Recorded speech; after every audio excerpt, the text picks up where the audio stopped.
nangyari doon sa yung babae na ayaw magpa-aresto tapos pinaghampas niya yung traffic aid or auxiliary, whatever, yun ay agent of a person in authority. Hindi na kailangan ang mayor. If the city health officer would appoint one to assist him in the discharge of his duties, that person is clothed with the mandate of law as a agent of a person in authority. Mayor, lahat bababa ay agent of a person in authority lang. Yung mga police, mga general, they are not persons in authority. They are agents of a person in authority. Ako ang persons in authority. Na ngayon, kayong mga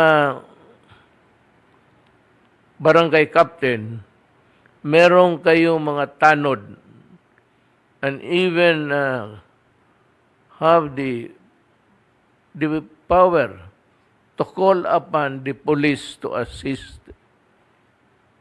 him.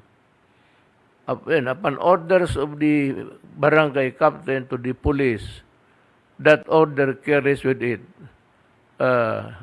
the cloth of covered with the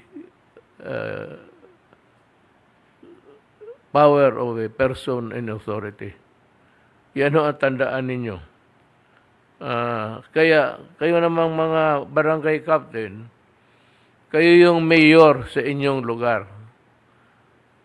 Ngayon, pag nagpalpak yan, hindi mo na control, and there are celebrations everywhere and constituting a violation of the law, social distancing, kagaya nung sa swimming pool, you arrest,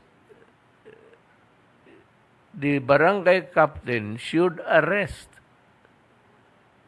the owner of the resort allowing people in numbers to be together in the swimming pool and enjoying, well, they are enjoying, but at the same time, violating the law.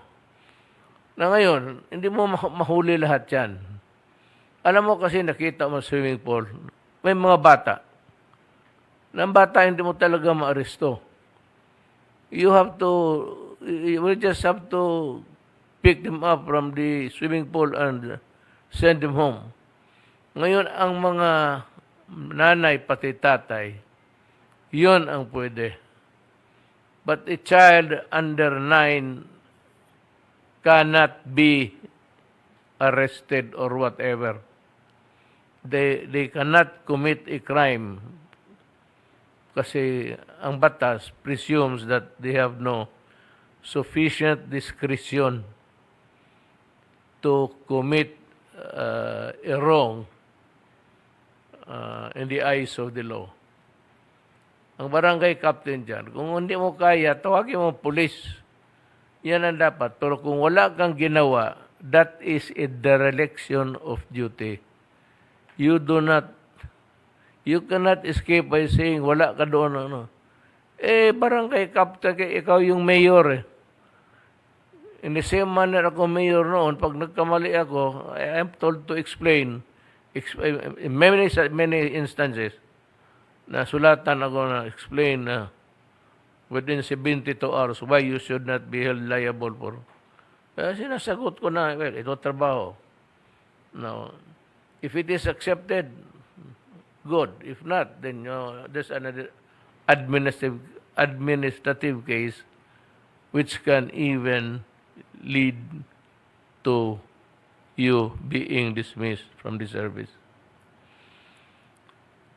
On this note, I also make this appeal, all our LGUs implementing the national vaccination program, we need to administer the vaccines quickly because we do not have a vaccine site to become a spreader in event. And not only that, kung marami na walang bakuna, at yung bakuna na mayroon, hindi nyo pwedeng bukas-bukasin yan kasi ang shelf life, yung bakuna will expire on a certain day. And nakita ko, the longest is about 2 months. Wala na visa yan. Itatapo na yan. Just like one instance somewhere in naging spoiled ang because nawalaan na yung temperature. Dapat nakabaon talaga yan sa ice and in storage na where the temperature is controlled. Failing that, we waste the vaccines which are important in making the people healthy.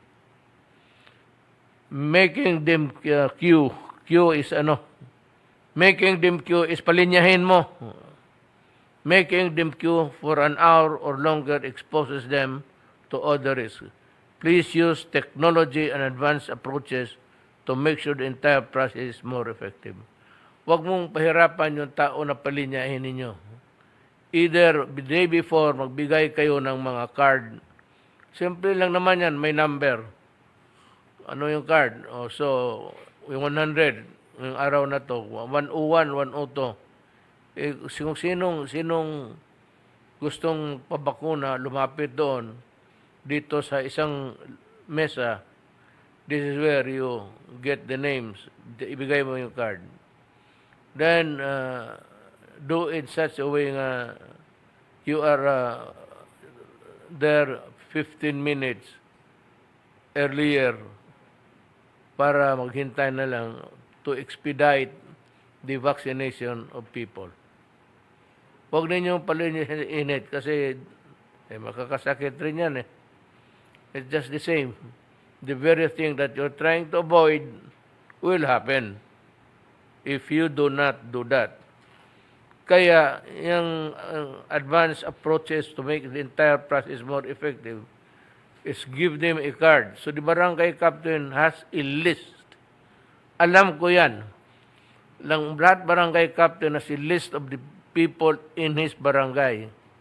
It behooves upon you guys to make sure that they are given the numbers and on appointed time and not make them, yung sabi ito, yung queue is palinyahin ang linya. So, yan ang, this is, galing yan ng binabasa ko lang ito. Galing ito sa task force. Ang task force, mas mataas sa akin yan. Ako ang nag-create ng task force. Binigyan ko sila ng power na sila ang magtulong sa gobyerno para itong COVID masugpo. Now, itong mga advisories nila are really mandatory. Mandatory yan. At yung barangay captain must enforce. Alam na ninyo kung paano. At kung hindi mo kaya, yung tanod mo.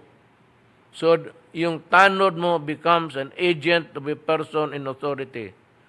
Ang tanod sa area ng barangay para ring pulis. Sa kanyang barangay lang to enforce the barangay or to enforce the laws and the barangay resolution.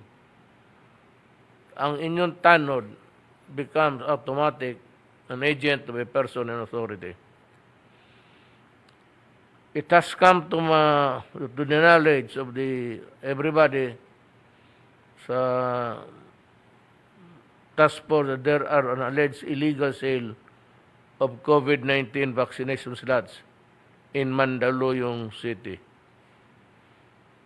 It is good that Chairman Benhur Abalos ng MMDA and Mandaluyong Mayor Menchi Abalos have acted on this quickly.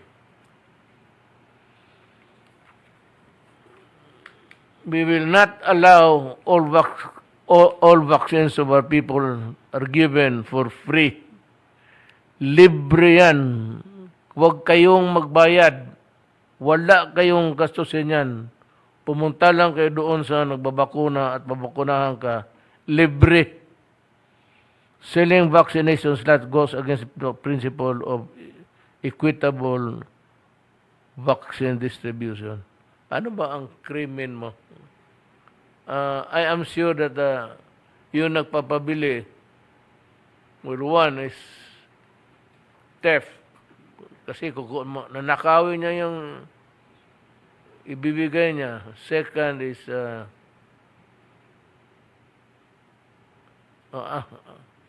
anti-graft on corrupt practices law if you are a government official.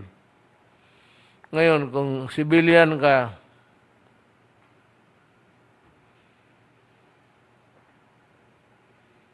bahala na ang pulis sa iyo kung anong gawin nila. Suportado ko ang pulis kung may gawin sa iyo niyan. I am directing our Department of Justice to determine what specific charges can be made. One is theft. The other one would be kung sa gobyerno, sa anti-graft law,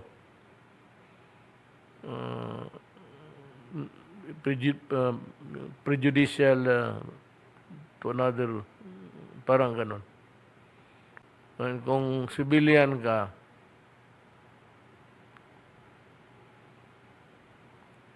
well, I'm sure na there has to be a law order aside from being the crime of theft. Kasi Sir. nakawin mo. Mr. President. Yes, sir. Yes, sir. Meron po kami nakita po yung violation ng Section 11 ng FDA Law or FDA Act. Ito po yung unauthorized sale po ng unregistered product. Dahil po yung ating vaccine ay under EUA, hindi po ito pwedeng ibenta o ipagbili. So, pwede po yung civilian na kasuhan po nitong batas na ito. That's good. Thank you for the information.